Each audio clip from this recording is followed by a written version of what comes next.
kidding me?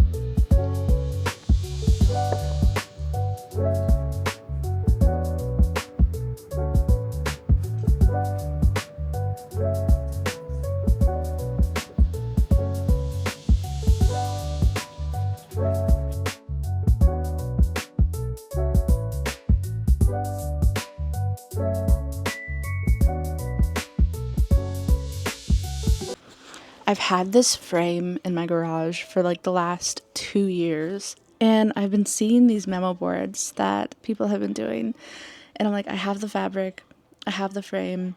I was gonna use cardboard, but this is such a massive frame that I don't have a piece of cardboard that is big enough to fit in here without like folding or anything, and I don't want any fold marks. So all I need is like a poster board, which I can get from the Dollar Tree. And I think that it's gonna look so pretty. I just can't decide which fabric to go with. I asked over on Instagram, I put a poll up, see like which fabric people like more. I just think that this frame is way too pretty to just be sitting in my garage and not getting any use out of it. It is such a solid, beautiful frame. I think that this one matches a lot better, but it just feels very plain. I just wanted to have a little bit more personality. And I think that these colors match really well within this one, but I just don't know if it's going to be too busy after putting like pictures and things on here, you know?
Good morning, friends. Good afternoon. It is definitely not morning. I just finished having a little journal session. Typically, I say typically, I'd like to do it in the mornings because that's what people tell me that I should be doing. But I do feel that my writing is often a lot better during during the evenings or in the afternoons, just because I have interacted with the world a little bit. And I feel like people say that the morning times are most important because you have not interacted with the world, and that you're just really focused in on yourself. But in the morning, I don't know about you, but I don't have a single thought buzzing through my mind except for just zombie-fied state for at least like the first hour and a half. And so I am most active. My creative flow and everything is much more active at night. So it takes me a while to warm up and to kind of experience my day. And I have these thoughts of things that I need to process, things happening. Sometimes I'll do it in the morning while I'm having my cup of tea to kind of try and process what I need to do for the day.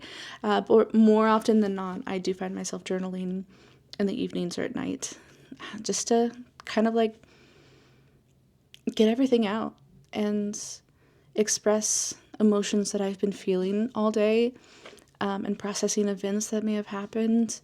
I am one of those people that will ruminate into things that they have said 12 years ago and think about, God, how stupid was I to do that or say that, and like I could have done that in such a different way. And I found that journaling has been a really key way for me to not sit there and ruminate and things like that anymore. I get it out on page, I live through it, and then I'm done with it and I can move on. And if I don't, then I'll take it on to the next day. Whatever, that's just how it is. And it's also just so hard. Like first world mom problems, but it's just so hard to be able to sit down and do anything for more than 2 minutes at a time. What to like journal or film, the amount of interruptions I've already had trying to film this video. It's just constant questions and bombardment. And my kids wake up so early. My kids probably wake up around like 6:30 in the morning. I am not waking up at 4:30 in the morning just to do some journaling. I can't even process at that time. So nighttime, after everybody's asleep and nobody needs anything from me, that's whenever I do my prime writing. It also goes with writing my bigger projects that I work on. I do majority of that at night. It's just something about it. I don't know, I'm a night owl.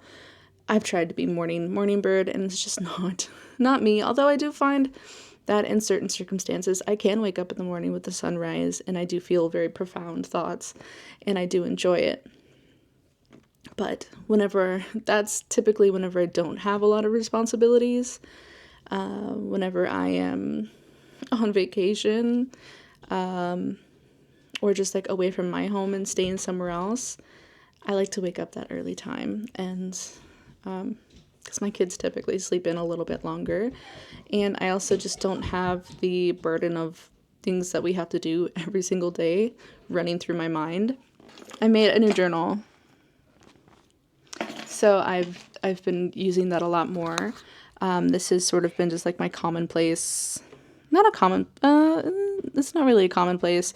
It is a traveler's journal, and it's got kind of like curriculum based things in it. So I am learning about the limbic system and the autonomic nervous system, and how that affects the brain and emotions. I've been doing a lot of research on that to incorporate into my sci-fi novella that I'm working on right now. And that has been really interesting. I've been having fun with that, and I think that I want to take a little bit more deeper into that topic. It interests me, and so I've seen that MIT is doing some courses where you can do these courses for free, and they have the lectures and all of that. I have like a lot of books on hold at the library right now related to brain health. Eager to get that. I think we are probably going to go to the library maybe tomorrow, and if I do, I will probably film what I bring home. I do have a little bit of a reading update for you. I honestly haven't been reading that much this week. Sure, a whole lot less than I've been hoping to. These 3 volumes of Chainsaw Man, so volumes 3, 4, and 5. I still don't know how I feel about this series. It's something else. Golly. So Denji, like our main character, he did not go to school, not even elementary school. He was born and raised to be a hunter, a demon hunter, devil hunter. And I'm still kind of like trying to wrap my brain around how this world works. So there are these things called devils, and they basically just prey on humans. Certain people can make deals with the devils, and it kind of gives them a very specific power or ability. Denji basically has the chainsaw demon in his heart, and so he can pull the string and literally turn into a chainsaw, like out of his face and arms and feet. It's very odd. And he is very just like perverted and kind of vulgar and just like very not educated in the least, and you can tell. I don't know how else to say that. He doesn't know how to read anything. I think it came up in this volume that the only thing he knows how to read is the word balls. So if that tells you anything, he is very physically motivated he just wants to live a simple life, get 3 meals a day, have somewhere to sleep, and he'll be happy. That's all he's wanted in life. That and to get physical with a girl. You know what I mean? And so there's certain points that are interesting, but also it's just kind of crazy and weird. And I don't know whether I like it or not. It's just interesting, and I'm going to keep going because I can literally read one of these in like 15-20 minutes. And I have a few more. I'm hoping that it gets to be a little bit more like interesting and story driven. It typically takes a little while for us to, like, I enjoy the silly times, but also I need a plot to kind of keep me going further. I don't know. I'm not trashing it, but I'm like, it's not engaging me. You know, the other thing that I started reading this week is Daggermouth by H.M. Wolf, which is like the book that has been taking the book community by storm. I believe it was indie published and now has a 7-figure deal for this book, which is incredible. And the author is Black, and I just think that's amazing for her. And within Black History Month, like, I love that for her. It's very, I don't know if it's futuristic, if you could consider that, but it is dystopian. It's like a modern-y, future-y kind of dystopian, a little bit further into the future. I don't know how much further. I'm only about 4 chapters in. There are different geographical rings within the city, and so I think there's like the heart, and then it goes out to like the boundaries and the somewhere else. And it's kind of like you are not allowed to cross over into those other spaces. You cannot associate yourself with those other spaces, and you especially cannot fall in love with any of them. And so we are in 2 different POVs. It's third person. So, but we're flashing in between these 2 different perspectives. We've got the president's son, Grayson Serrell is what his name is. And he is basically like an executioner. He executes people who have not followed the rules that his very strict father and mother have set. And then we have Shadera, who is also like this badass assassin. And she is given the task of getting rid of Grayson. I already know that these 2 are going to fall in love. And it's going to be kind of like a Romeo and Juliet situation. I'm not entirely sure. This is just what I'm theorizing. But like a Romeo and Juliet situation where it's a forbidden love. And it's not really like the families particularly, but it is the kind of sectors that they're within. They're not supposed to cross those boundaries. And the other like very cool aspect to this is that the elites and higher ups, they all wear masks, and nobody aside from like very, very, very close members of the family can see you without your mask. So like out to the general public, nobody has ever seen each other's faces, which I think is a really interesting concept.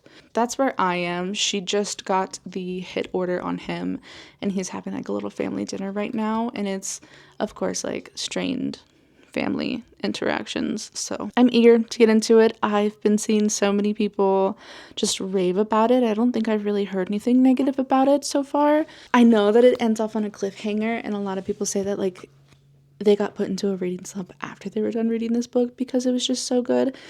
And that's what I need right now. I need something to really just like pull me in, and something that I cannot put down. I'm still on the journey of trying to find something that like just really hooks its grips into me. I need it to claw its way into my skin, but I have yet to find anything doing that for me. I did try this other book called 12 Miles Below, which was also a dystopian, but it's much, much into the future dystopian, where basically the entire surface of the earth is in like sub-zero temperatures.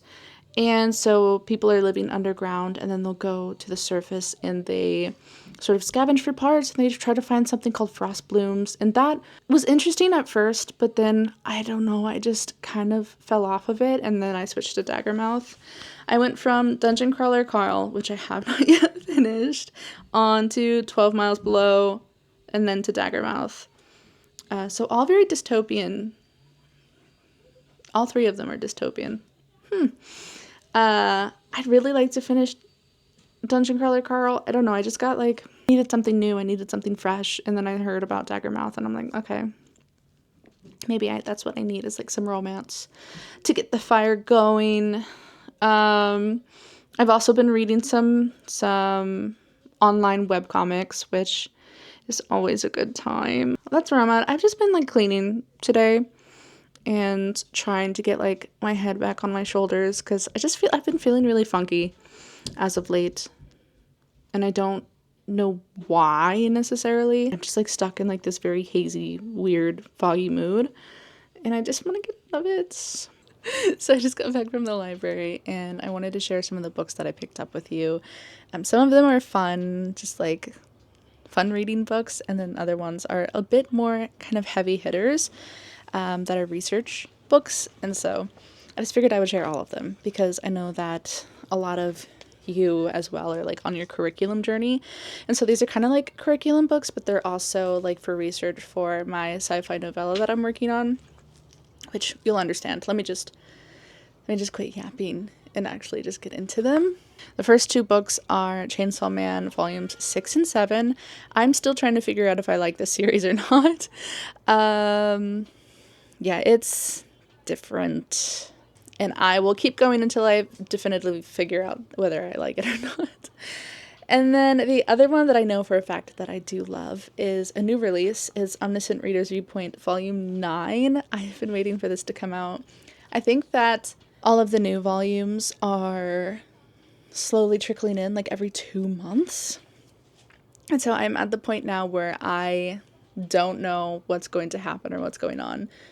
Pretty much up until now, I've known because I'd read it before, but now I don't know, and that makes it so much more exciting for me. I love this series so much. It's just it's just so fun. And then I also picked up, this is Nobilis, which I have heard about for a really long time. When Cadus Intrama de Rizel, or Rai for short, awakens after 820 years, he discovers a modern world he simply doesn't understand.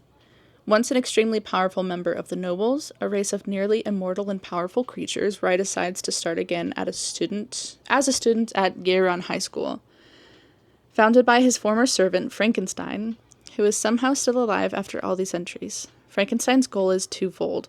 He wants to help his powerful vampire-like master learn about human life and culture, but also needs to protect Rai from the modern forces he cannot fathom. Rai's somewhat peaceful new life is about to be shattered by the Union, a secret organization interested in using his powers to further its own malicious agenda. When the past clashes with the present in this fresh take on familiar dark fantasy tropes, Rai must do everything in his power to ensure the Union won't control his destiny as he continues to integrate himself into this new and confusing world. Okay. It's from Webtoon. I'm like, that looks familiar. Let me see that. Again, another manhwa. So, interested to read that. The paper is different on that one. Of course, I had to go and peruse over in like the little for sale library section that they have, and I picked up The Dead Romantics by Ashley Poston for 50 cents. So I have been wanting to read this. I've had this on my TBR for like 2 or 3 years now, and I'm so excited that it was there. Last time I went, they had 7-Year Slip. So somebody either has beef with Ashley Poston or they're just like wanting to unhaul a bunch of their books. I don't know, but I've been finding some really good ones there. Now these next few books are a bit sciencey. They're more, they're non-fictions, so they're probably maybe not as exciting for some, but people who are also interested in like curriculum and things, maybe you'll be interested. So I still want to talk about it because it is just also a part of the author process. The first book that I have here is How Emotions Are Made by Lisa Feldman Barrett. Initially, whenever I started doing research, there were a lot of interviews and video essays that included Lisa Feldman Barrett, so I just really wanted to get a book that were on the topic and would go into more depth. This one specifically explains the theory of how emotions aren't fixed modules, but they emerge from predictive processes across the brain networks and from memory. This book is mostly about understanding how the brain constructs feeling and perception. I think this is going to help a lot to help deepen my character's emotional logic. And instead of just having emotions becoming reactions, they're actually a process. And with it being a sci-fi novel, I have some species that can affect the human mind. And so I think it's just really important to really learn how the human brain works through the limbic system and the autonomic nervous system, and how our bodies react to certain types of hormones or sensory inputs, and how that comes out and how that travels through the brain. I think that's all stuff that's really important to know when developing abilities, reactions that certain species might have. So I thought that was really interesting. The next one that I have is Brain Rules by John Medina, 12 Principles for Surviving and Thriving on Work, Home, and School, which is less about thriving for work and school and more about engaging explanations of how the brain works, including emotion and stress. a lot of people on Reddit were saying that like this one is really good for if you are truly like a beginner. It doesn't have a lot of like academic language. It's easy for like the layperson to be able to understand. And so I figured this would be a good one to pick up. It also says that it includes a link to the Brain Rules film. So that might be a nice little immersive kind of experience to be able to see something visually. And also, well, I guess reading is visual, but you know what I mean, like a film that has visual and audio to kind of like cement what the book talks about. The next one is actually I've been hearing about this book for years. It's like one of the biggest, I guess, self-help books, I guess. You could say, though it's not really like a self-help book, but it is. It's The Body Keeps the Score. Brain, Mind, and Body in the Healing of Trauma by Bessel van der Kolk. It really depicts how trauma affects the brain and how our brains process it. It connects physiology, emotions, memory, and behavior accessibility. It's going to be like a double, two birds, one stone. I think it'll help me process with things that I've just personally experienced, but also it's just going to help with my writing process because it is going to help me understand not only just like processing my own trauma, but processing how other people process traumas and getting into the headspace of other characters. So it'll be good for writing the trauma responses of like panic and disassociation. And it also helps build the understanding of how stress anchors our behavior. So I think this one will be really good. I keep saying that. And then the last one that I have so far, I have other ones that are on hold, but they just haven't been delivered yet. They're in transit. But this one is called An Unquiet Mind by Kay Redfield Jamison. And this one is less scientific. It's a memoir, so it explains mood and emotional regulation through a lived experience, which it does offer like a really invaluable inner experience for writing. Kay Redfield Jamison talks about how she really struggles with manic depressive illness, and so we get to follow her kind of through her life and her career of while she is managing manic depressive illnesses. As I said, I have a few more that I am waiting to get transferred to my library. I think the other ones are, let's see, I have them over here. The Feeling Brain by Johnston and Olson and Descartes' Error by Antonio Damasio. Both of those are more kind of like scientific. That has more so to do with like the limbic system and the neural substrates and the body and mind. And then the Descartes' Error explains the somatic marker hypothesis, which links to emotions directly to decision-making and bodily response, which would be really great for characters' emotional logic. Now, to like skirt away from the book topic, you saw that I was making that memo board. I finished it. You kind of saw me finish it, I think, pretty much. And I've hung it up. And so I just wanted to show you what it looks like up on the wall. It's so beautiful. And let me show you how it looks. It looks great. I don't really have much on it right now. I am like waiting for my kids to like draw me pictures or something that I can put up there, and print out some pictures and stuff of like personal things. And then also, what is the word I'm looking for? Vision board. That's the word. I wanted to kind of use it as like a vision board and also just little memory keepsake kind of things that I can have. So yeah, let me show you. Turn on the big ugly light for it, but so you can see it better and not just in the dark.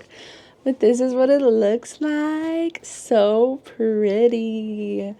It's massive. I didn't want to have to move my Frida Kahlo picture, but this is the only place that it could go. This thing is huge. I originally wanted to put it on this door, but this door is hollow on the inside, so it can't hold anything strong. And that is like a thick, high quality frame that it's old and it's big and it's heavy. So I couldn't put it there. And then the Frida Kahlo one is also heavy. So she's done there for now. I don't know how I like having the two massive frames next to each other, but I'll figure something out. But just to kind of like show you the size of this thing, this is my head compared to it. This thing is bigger than my torso. It's huge. But I love that I went with this purple. So I actually have, this is a fabric that I thrifted it. It was a bed sheet that I thrifted like a couple of years ago. Oh gosh, more than a couple of years ago actually. And I made a dress out of it. And I actually have like the purple that you see in like my notebooks and stuff. The little lacy parts are from this one.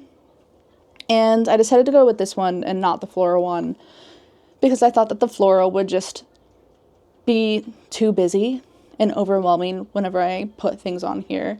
So I think that the purple ties in a lot of colors that are already in the room, and then it also makes it so it's not overwhelming once I actually put things on. And then I did end up finding these are push pins from the Dollar Tree. So there's like these little pearl ones that are super pretty, and then stars. They have little pink ones and blue ones that are iridescent, and they're just so cute. I wasted too much time yapping that my microphone died, but I literally have like 20 seconds left to talk. So I just wanted to say like, hey, yeah, that's the end of this video. Yeah, that's where I'm gonna leave off this vlog here. Thanks for hanging out with me. It's always a pleasure. And I will see you in the next one. Bye.